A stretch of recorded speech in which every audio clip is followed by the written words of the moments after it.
As I mentioned, the focus of the training is the strength. And so I'm going to take you through my current upper body strength routine.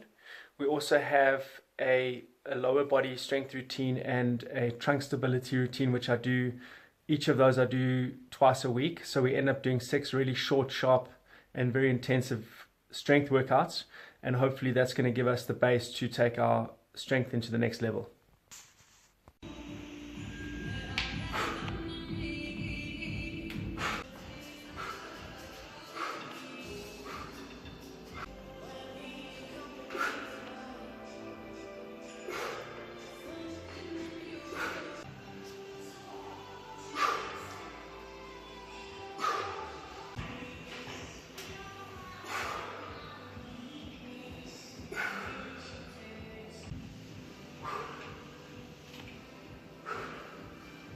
So the reasons why we are trying the strength training is because there's a lot of research that is pointing towards the proper strength training as being a very, very useful and performance enhancing component.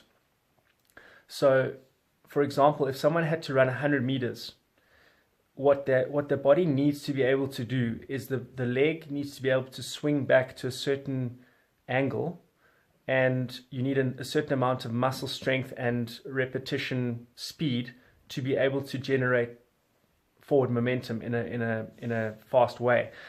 The problem is that sitting at a desk, for example, tightens up the hip flexors and the psoas, and it doesn't allow the leg to swing back as far as it could if that muscle was nice and flexible.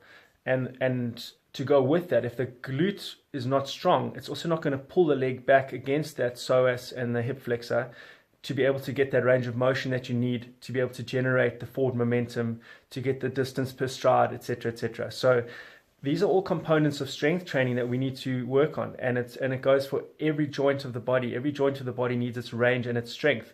And I find as a physio, we found that the injuries that athletes get generally are not related. The cause is not related to the event, it's related to the activities of daily living. So sitting at a desk the whole day tightens up the muscles and gives you a poking chin and an increased lumbar lordosis, etc.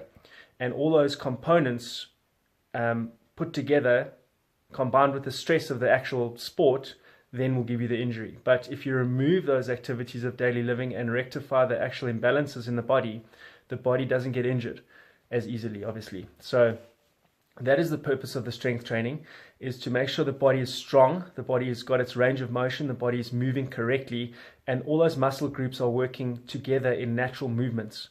And we do that in the gym, in movements that are functional.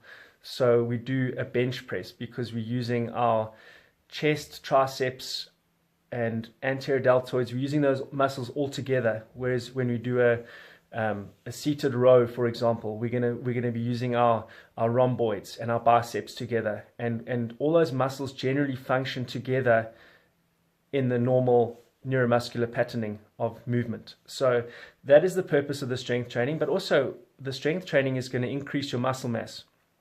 Increased muscle mass equals decreased fat around the muscle and in the muscle. So you could have potentially more muscle mass but stay the same weight. And there's been a lot of studies that have shown that to be actually the case. And so when you do that, when you increase the muscle mass, you increase the ability of the muscle to store glycogen. And so then, in theory, for the same amount of output, you should be able to actually last longer. So it actually should improve your endurance. And a lot of the studies are actually showing that it does do that. But there's very little evidence in the field, in actual practice, of people actually doing that. So that's the purpose of the strength training, is to test this out and to see if we can maximize our endurance training by putting a focus on the strength first, and then building our endurance around the foundation of strength that we've developed in the gym, and then convert that into sport-specific training. And of course, the other thing that people get wrong is that they think that I'm going to do my strength, for example, in the pool or on the bike or on the run. Now, that's great because that is sport specific, but it's not actually true strength training. You're not going to develop muscle mass. You're not going to change the way your body functions by pushing a big gear on the bike. You're not going to rectify those imbalances of daily living by pushing a big gear on the bike. So it will help the sport, but it doesn't help the general picture, the strength picture. Because if you're going up a hill and you're doing a big gear interval on the bike, for example, or you're doing swimming with paddles and pull buoy and band in the water, what's going to happen is you're going to be doing maybe 500 reps. And when you're doing an activity that involves 500 reps, it's not a strength component anymore. You're not building muscle mass. Sure, the muscle will change and the muscle will adapt, of course, and you will get stronger in the water, but you're not getting that muscle is not getting, you're not getting any form of hypertrophy of the muscle, and you're not getting that true patterning of how the body's designed to function. You're not getting that strength that I'm talking about. It's sport-specific strength, sure, but I believe you need another foundation before that, and that's where we come with the